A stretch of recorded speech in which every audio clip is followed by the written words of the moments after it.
Good morning, everybody. Welcome to the Morning Blast. It is, what day is it? The 22nd, I believe, all day. It's Wednesday, I believe. It's all becoming a blur, especially for those watching headlines. And this is the very, very, very candid take on markets and what is going on in the world with myself, Ryan, and of course, Mr. Michael Brown. How are you, mate? Indeed, yes. Very good morning to you, Ryan. Good morning, everyone. I am not too bad at all, mate. It is a nice sunny blue sky day out there. The market is green. We've had a kick on the ceasefire in the Middle East. For once, I don't actually have that much to complain about this one. And Chelsea lost 3-0 to Brighton. Oh, yeah, just a little cherry on top of the cake. Just a little cherry on top. And also, Clive Lambert got flustered this morning. Another little cherry on the top. That's the sprinkles. That's the sprinkles that we like. As usual, nothing discussed on the podcast, trading investment advice. The podcast is labelled explicit due to our foul language that we don't bother editing afterwards because we've got better things to be doing with our lives, to be quite frank. And for those of you that don't know, obviously the remit of this is to just give you a very upfront, brutal update on where markets are, pulling no punches, putting a smile on your face, and also adding a bit of value to the day. Bit of admin to start. Potentially the last live recording on Podbean. Potentially. It can't be potentially because I've already told someone that we're going back tomorrow. What? Someone asked me this morning, are you going back to Twitter Spaces anytime soon? And I said, yes, tomorrow. So we kind of have to now. But that's what I mean. Yeah, so it's the last live recording on Podbean. That's what I see what you mean. Oh, yeah, right, fine. Come on. Yeah, mainly because Podbean are stopping the live recordings in May anyway, and we thought we'd try and get ahead of the curve because we all know what's going to happen if me and Michael try and do this on the day where we have to do it. Yeah. There's only so much that Tom Wiseman can help us with before it all falls apart. So, but I do believe a combination of Brian, Tom, and Claude, notably nothing to do with me because I'm not trusted, will still ensure that this podcast makes its way to all of your usual platforms with which you're familiar. Well, fingers crossed, but yeah. So you can still listen to it on Podbean, just not the live recording. Twitter for the live recording, we think. Again, it's all up in the air. But anyway, moving swiftly on, get the market moves from yesterday and levels to watch for today. Well, yeah, now he's finally sent the bloody thing over to us. We may as well read it out. Now he's sent the bloody thing over, yeah, finally. From Clive's Lambert's over at Futures X. The S&P finally put on some red on the chart yesterday after failing just shy of the recent all-time high at 71.85 and 75 cents. More on that in a bit later. Nasdaq futures also made an all-time high by a few ticks, then saw some selling. Trading was rather mixed and confused overall. DAX saw a big sell-off, but has got a chunk of it back overnight. Obviously, discrepancies between when Europe closes and US closes mean that you do get these kind of differentiations on the overnights and the change on the days. FTSE futures also saw red. 10,532 is now the Marabouzi resistance. Remember, Marabouzi resistance is the midpoint between a big fuck-off candle, basically. That's, I'm paraphrasing Clive's book. On that one. Bond futures were mostly weaker, but are a bit overnight, so some mixed messages there. Eurodollar and cable are both still trading below the Fibonacci levels where sellers returned last week. 118.27 and 136.00 respectively for Eurodollar and cable. Bitcoin got up to 78,500 overnight, so the bulls are cheering there. It's nice just to read a Bitcoin line without it saying 74,500, to be quite honest with you. That seems to be most of my year so far was mentioning that level. Gold and silver both sold off yesterday. Silver down to 75.38, but like lots of yesterday's moves, we've seen a recovery since. Brent crude caught a bid up to 101.15 yesterday, but tracked back some overnight based on the news that we've had, which we'll come on to slightly later in a second.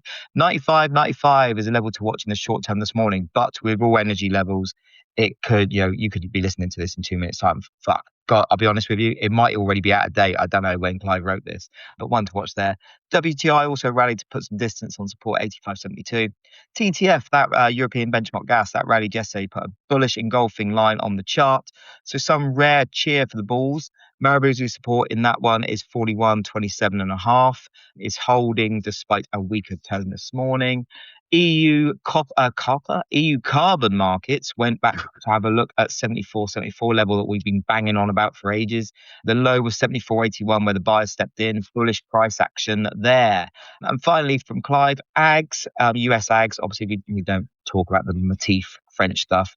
Unfortunately, Tom's obviously rolling his eyes there because he loves that. Ag saw green. Now soybeans are retesting resistance at 11.84. A move through here should provide some further cheer for farmers over in the States and those indeed that are long futures and cash. Thank you very much, Clive Lambert. Yay. Very good. Thank you, Clive. Thank you, Ryan. Was it worth the wait? Yeah, don't know. I enjoy it. Well, it's sort of 6 out of 10. Could do better, I would say. But there we are. Yeah, I'm with you. I don't know, he is listening because he's on the WhatsApp page. Yeah. That's all I was after, really. Anyway, as for yesterday, let's start in the Middle East. I feel like the entirety of yesterday's session was actually rather futile because what we ended up doing for about 12 hours was every market participant was sat at their desk, and it basically turned into a gigantic game of Where's Wally on a global scale because we were trying to all work out where was J.D. Vance? Was he in Washington, D.C.? Was he on a plane? Was he going to Pakistan for these peace talks with Iran? Well, it turned out that he never left Washington, D.C., despite reporting that was absolutely all over the place. And of course, I'm sure you're aware at this point that the proposed US-Iran talks that were due to take place today are not taking place today. That is not going ahead. However, what we do have is an extension of the ceasefire between the US and Iran. Now, President Trump saying on Truth Social late yesterday evening, actually just after the cash close on Wall Street, that the government of Iran is, quote, seriously fractured. And as a result of that, the US has extended its ceasefire with the country until Iran's response to their proposals is submitted. And I quote here, and until discussions are concluded one way or the other. So one way of reading that is that it is essentially an indefinite extension to the ceasefire because Trump hasn't put a date on it. It was quite interesting that he did flag, and obviously he was looking for an out, quite obviously. And his out was that, because they've taken out all of the heads of various Iranian groups, that they don't really know who they should be talking to. And it appears that the Iranians are very fractured in their own opinions of what should be happening anyway. So what he said was to the effect were, look, we're going to wait for Iran to sort out their own house first, work out who we're talking to, work out what they actually want from this, and then we can come back and talk. And actually, do you know what? This is a very, very clever excuse to be using for two reasons. Because firstly, well, actually, okay, 3 reasons then in that case. One, it is accurate. It is absolutely spot on. I mean, for goodness sake, the Speaker of the Iranian Parliament, Galabaf, he's not even running his own Twitter account. It turns out that was some fella in California. So, the whole thing's a bit of a farce. From the US perspective, secondly, it's a reason that actually allows them to do a bit of a victory lap because Trump can go, look, guys, our military campaign was, so I'm not saying this is my view, by the way, just before we get into that. As you say, it was so successful. It was too successful. We've actually done too well. We've knocked out so many leaders that there's no one to talk to anymore. And he can sell that to the American public. I mean, for Trump, that is just the best reason ever, right? Exactly. We are just winning so much that actually the other side is such a shambles. No out of the kindness of our hearts, we've had to extend this. The third reason why this is quite clever is because at any point in time, you can say, oh, they're not as fractured anymore. We're speaking to X and we believe that, this fella here is the country. And you've got an immediate out in that respect. Exactly. On the other hand, you could reasonably go for the next kind of few weeks going, well, they're still fractured. No idea who we're talking to. We'll just keep the ceasefire on hold. Yeah. One thing to flag as well is we always talk and we've always said this, usually mainly over when it's OPEC announcements, but more so over the Middle East when you get so many mixed headlines coming down the wires and so many headlines and people posting them. And these are reporters posting them as well as your favorite squawk services, especially if it's someone that's gone to the bother of writing an article behind a headline, that they're out of date before they even land on the terminal or land on Twitter. So it becomes very difficult because I do feel, having been both sides of this, being trading headlines and also kind of trying to share information, sometimes the content is correct, but it's just out of date and it's no one's fault because the market is moving, well, the kind of the situation is moving so fast. But sometimes it is bollocks. But yesterday, especially towards the end of the session and kind of going into the evening, it was the worst I've ever seen it. We were seeing headlines that were correct 6 hours ago being posted as breaking news when we've already had 5 or 6 different iterations of it. So everything's outdated. Everyone's scrambling to work out what is the actual thing going on, or what is the time. And this is why it's so crucial. If you are looking to trade headlines, you do really need to pay attention, and you do need to have that ability to instantly say, okay, well, that actually is a repeat, or that's just a reworded thing that I heard 6 hours ago. I need to ignore that. So this is why I kind of always say that unless you're experienced in doing this, trying to trade headlines, trying to keep up with a fast moving dynamic situation is incredibly difficult. And honestly, it's best just to go to the pub or go to bed, or go and do some admin and come back in the morning.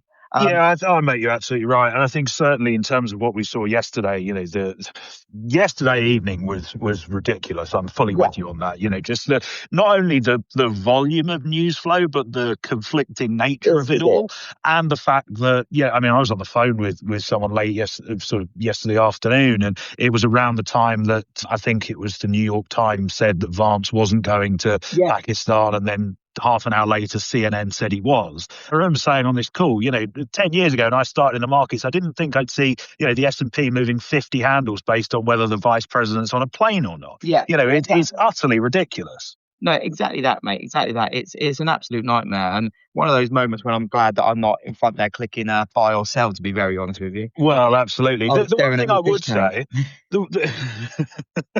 that's not a euphemism, by the way. No, Ryan does actually have a fish tank now. I was looking at me crabs.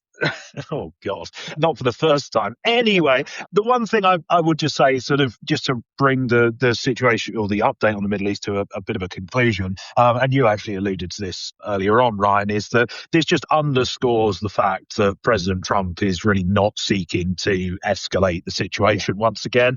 I think it's quite clear that whether you want to say he's claimed victory, whether he thinks the objectives are achieved, whether he's bitten off more than he can chew, or whether he's simply just bored of the situation, I think at this point it is relatively obvious that both sides actually are looking for a way out of this, because there was a wide open...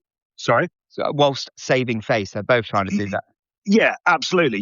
There were effectively 2 wide open doors yesterday. One marked war, one marked ceasefire extension, and Trump walks through the one that extends the ceasefire. And actually, the face-saving point is really important, because I think it's again become clear, if it wasn't already, over the last 24 to 48 hours, that all of the vast majority of the public statements that are being made on both sides of this conflict are primarily being made, firstly, for the consumption of a domestic audience, and secondly, with the intent of gaining negotiating leverage over the other party. Okay. They are not necessarily serious threats intended to materially re-escalate the conflict, is how I would be. Exactly that. And again, all eyes on the Strait of Hormuz. That is the ball game at the moment. Do we see escalations or whatnot? We hear that the IRGC, etc., they're looking to apparently going to try and run the blockade today or tomorrow. We'll see what happens there.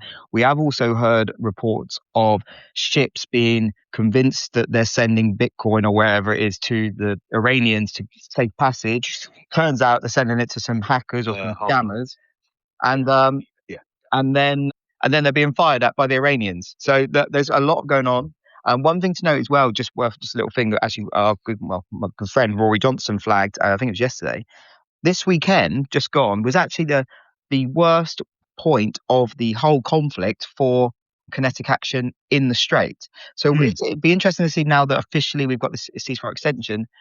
Do we see it die down a little bit more? Again, that doesn't mean the ships are crossing. It just means the ones that are taking the kind of the gamble aren't being attacked. But we'll see. There's plenty going on.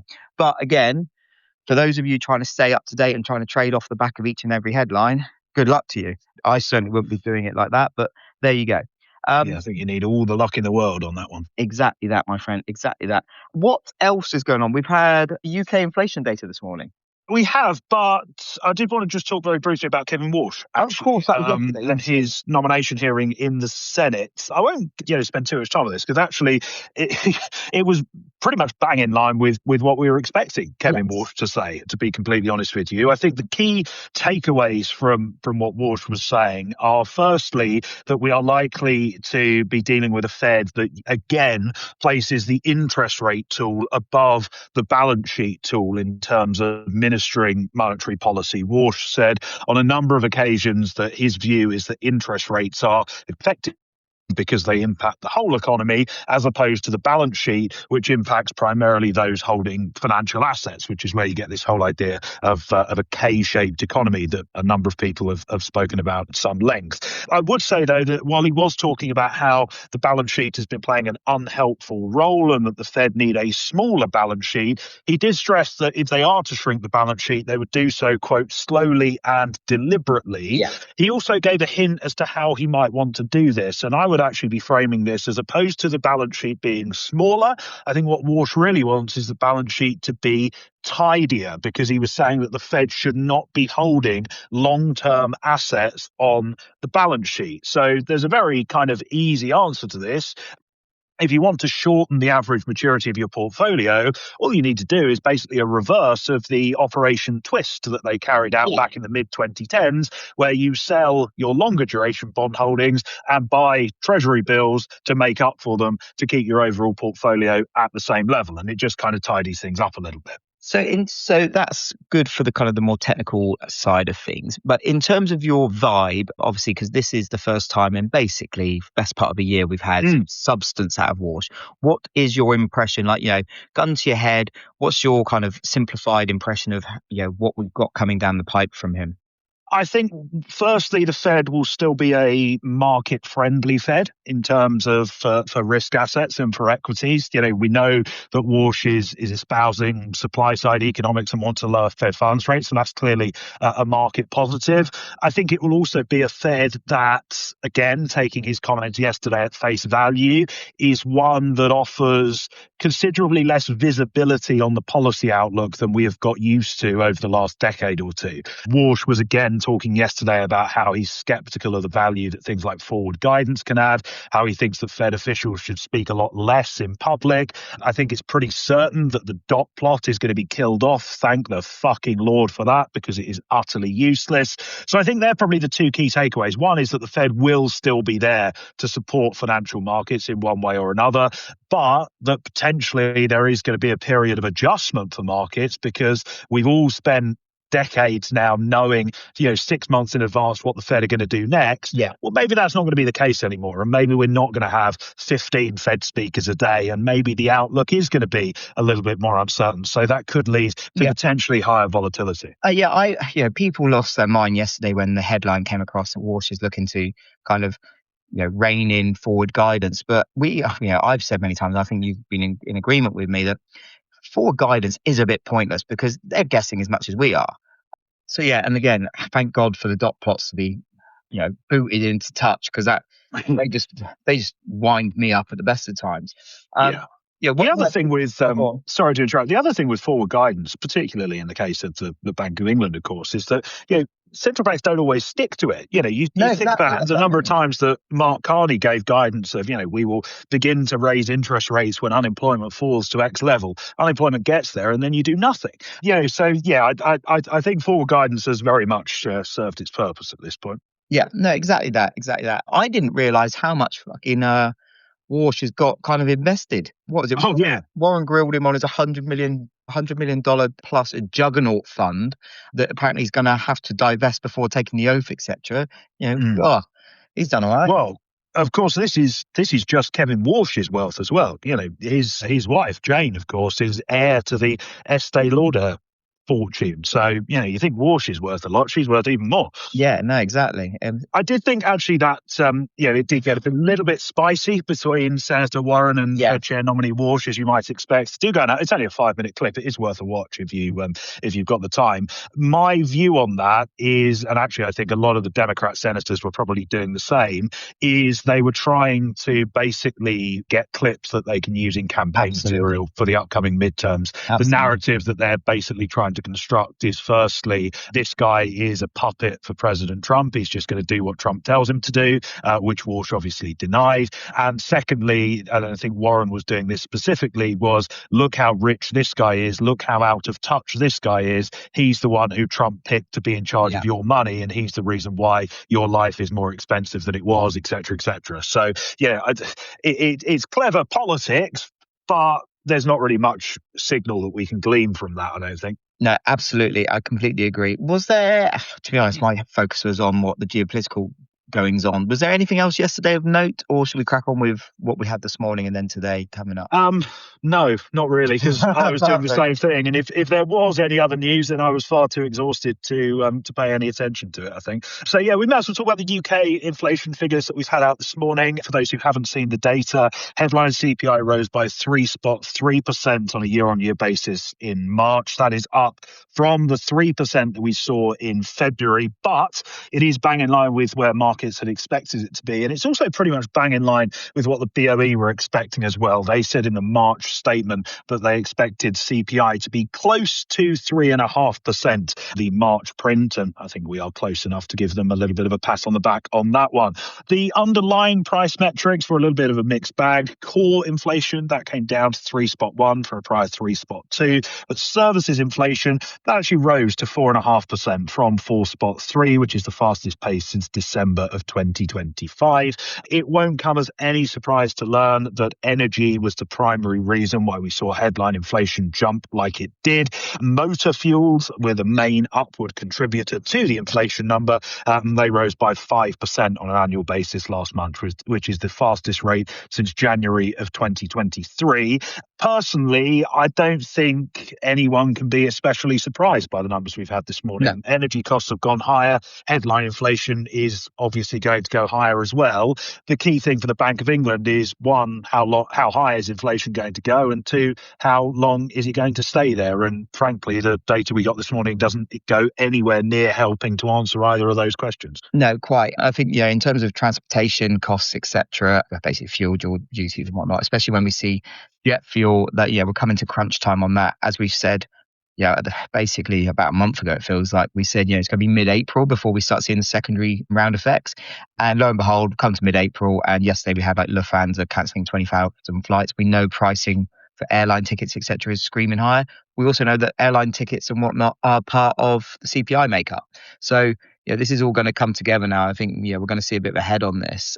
One thing it does do, and kind of this is just slightly off topic, and, again, not trading investment advice, but one little theme I've been looking into is kind of staycation plays. There's, unfortunately missed the boat a little bit on things like centre parks and stuff, but there's some decent opportunities out there for those that, want to have a dig around. I'm not going to name names and whatnot because I don't want to get into trouble. But, and then, so that was that. And what else we had? Going on. Did we have anything else happen? Well, the other thing just on the UK inflation numbers is, of course, we do have the next Bank of England policy decision, which comes next Thursday. Again, markets are not pricing anything. They are pricing about 37 basis points of tightening by the end of the year, but nothing for next week. In terms of today... Sorry, just quickly on inflation, I completely missed this as in my notes. Michael Saunders, obviously former... Sorry, you have notes? Well, me and Claude put some things together. Michael Saunders, obviously former MP, for the nerds out there, former MPC member, now at Oxford Economics, who are a really good follow actually on X. They put out some really good stuff. He thinks CPI could reach 4.5% by year end, and warns of second round effects on wages and expectations won't clear until early next year. So, it's kind of, I think we'll kind of see more of that coming forward. Like we're seeing more kind of downgrades to economic projections when people start realizing that, hang on, even if the Strait did open tomorrow, things aren't going to get better for a little while. And the Strait ain't opening tomorrow. The crisis is definitely not over, contrary to what some Nordic analysts will be telling. Correct. I am going to take the other side of that idea. I still think the potential for second round effects is very, very limited, but we shall see what happens. Today, there isn't much going on, to be completely honest with you. We've got some consumer confidence numbers out the Eurozone at 3 o'clock this afternoon. No one gives a shit about that. Similarly, no one's likely to care about the 20-year bond auction we've got stateside at 6 o'clock this evening. That is, of course, by far and away the most unloved bit of the curve. There is no signal to be gained from anything that auction might tell us. We do have plenty of central bank speakers, though, as our good friend Batesy has reminded us this morning. We are due to hear from the ECB President Christine Lagarde, as well as her colleagues Nagel, Schleifen, Lane, Kosher, Dolenk and Muller as we move through the day ahead. What fun that lot will be. And on the earnings slate, do bear in mind there are a few notable names reporting today. Before the market opened, we're due to hear from the likes of Boeing and AT&T. And then after the market closed, Tesla highlight the earnings slate. Tesla expected to report revenues of about just shy of $23 billion, with options on the stock implying about a 5% move in the after hours session. And of course, geopolitical events will remain front and center as well. And another day of endless headline whiplash probably away. Oh, love it. Love it. Well, yeah, exactly that, my dear friend. Thank you as always. Just a reminder, as we said at the start of the show, tomorrow we're going to be live recording this, or trying to live record it on Twitter Spaces. We'll see if it's better than when we first left Twitter Spaces, because it was a bit funky.